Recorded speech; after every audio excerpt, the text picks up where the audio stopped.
Hi friends, just wanted to drop in and let you know that this video is sponsored by a ministry called Faithful Counseling. Faithful Counseling offers counseling for mental health from a biblical perspective. To get 10% off of your first month of therapy, go to my link, faithfulcounseling.com/thisdayministries. Well, Abby, thank you so much again for taking the time. And I appreciate you just spending a few minutes of your day with us.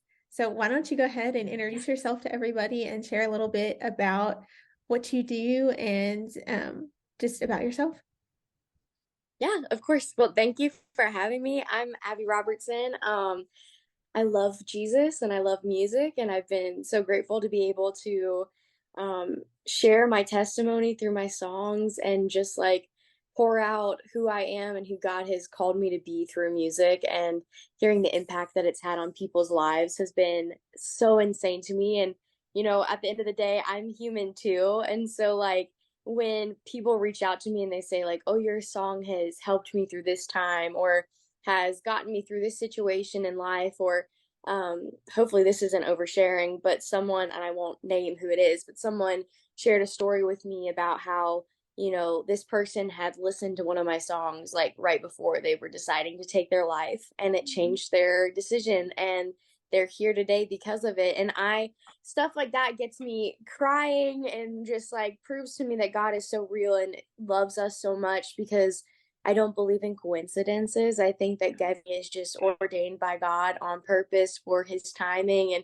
his glory. And so, like, to hear songs that I've written, helping other people, it's just so crazy to me. And it truly is so cool to be like, wow, I wrote this song in a season of pain. And I wrote this song for myself to like speak to God of how he's gotten me through it, and to hear that it's helped us has been so amazing. So yeah, that's super fun. I've been in music now professionally probably for like 3 or 4 years, and it definitely has been a journey, and the last year has been kind of taxing, but it's been really cool to just like be quiet and stay still and trust God through this journey, and like what the new season looks like, and moving forward, just like listening and being intentful of like where God is telling you to go, instead of just aimlessly wandering.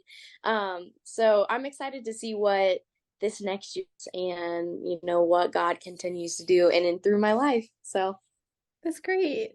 Now, one question we ask yeah. everybody that comes on the podcast is, what is just something, or maybe it's a quote, maybe it's just a song lyric, it could be anything, but what is just something that's keeping you present during this day? Oh man. Hmm.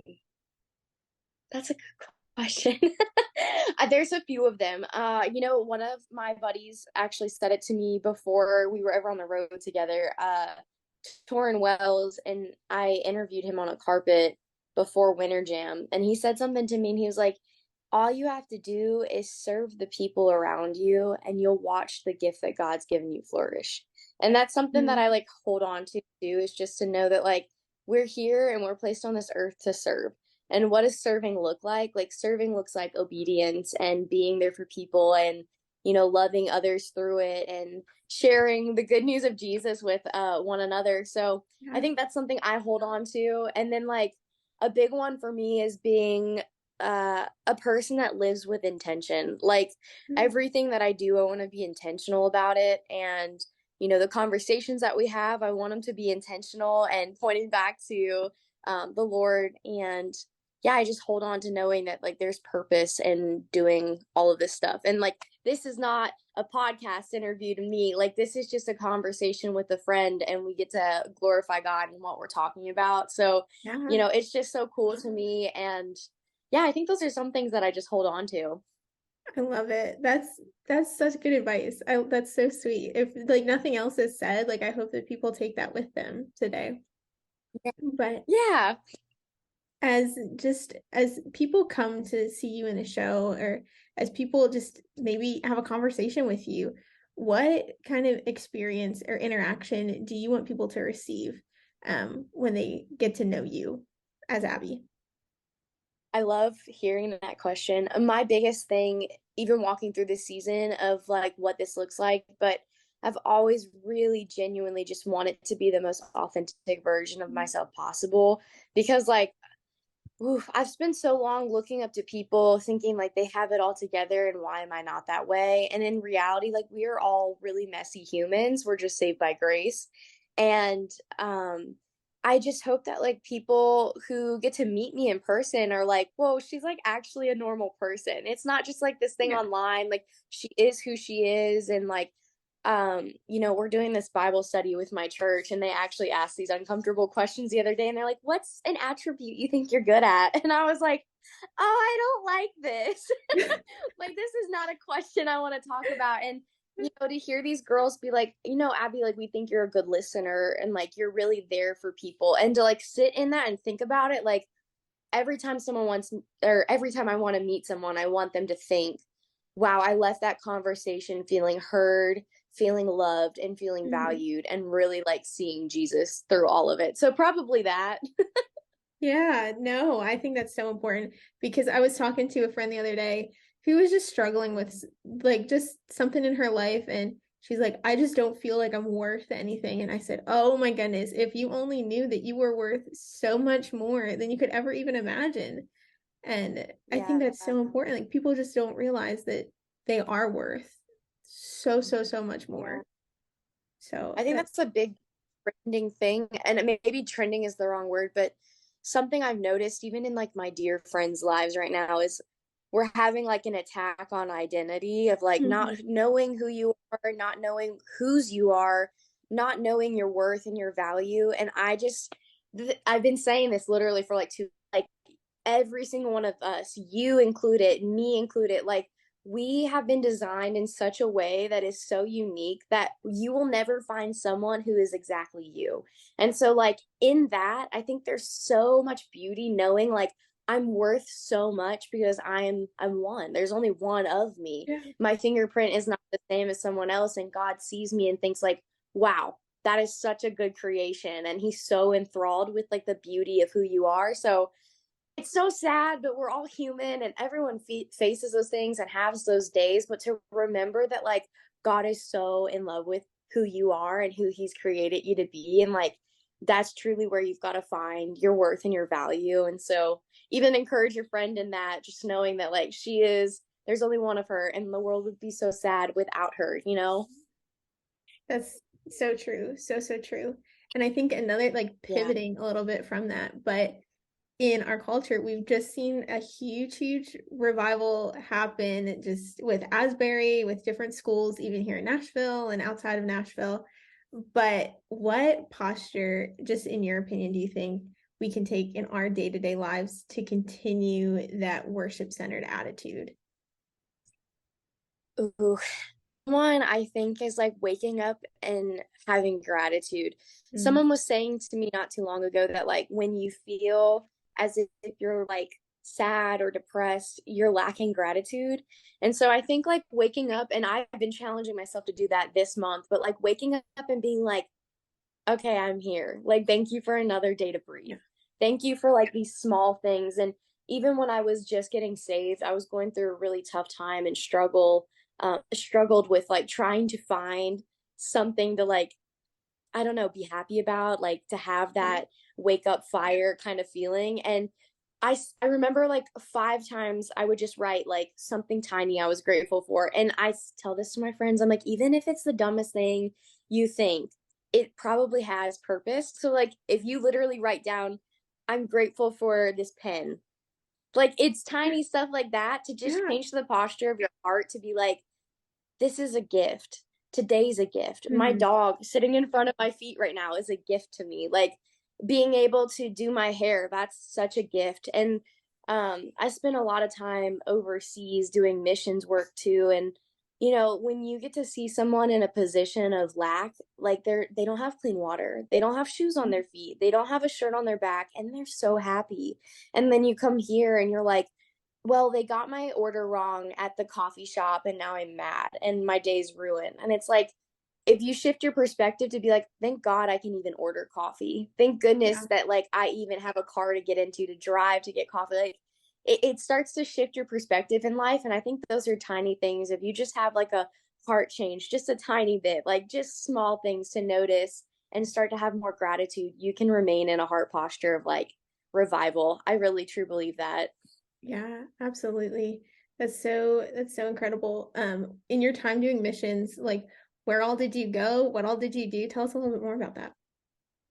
Yeah, honestly, I don't think I've like spoken a whole lot on it. So I'm sure many people, unless you've been like following me since like Yeah. 2015. But um, I've been so grateful to just be able to look back at this time of my life and be like, wow, I wouldn't have picked it for myself because I wasn't really saved then, but like it was such a good thing to be in. I've gotten to go to Africa, and that was incredible, just so cool.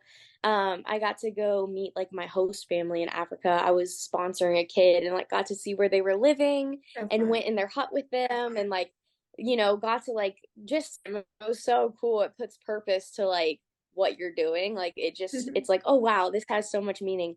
I got to go to Costa Rica and the Dominican and Haiti. I've been to Malta. We went to Switzerland. I've been like everywhere, which is insane. And right before, I think it was like before I moved to Tennessee, I was about to go to Russia, and I felt like something in my spirit was like, don't do that. And so I'm really sad. Maybe one day I'll get to go over there and Yeah. do missions work, but it's been cool. It's been super, super fun and just it changes your outlook on life. Yeah, absolutely. 100%. Anytime that you get to interact with anything that's, I feel like not centered in America, that's outside of the US, where you can see, hey, like this is like I can be the hands and feet of Jesus on the ground. Yeah. That really does make an impact. Um, Yeah. Now what is on the horizon for you? What is coming next for you in your life and your story?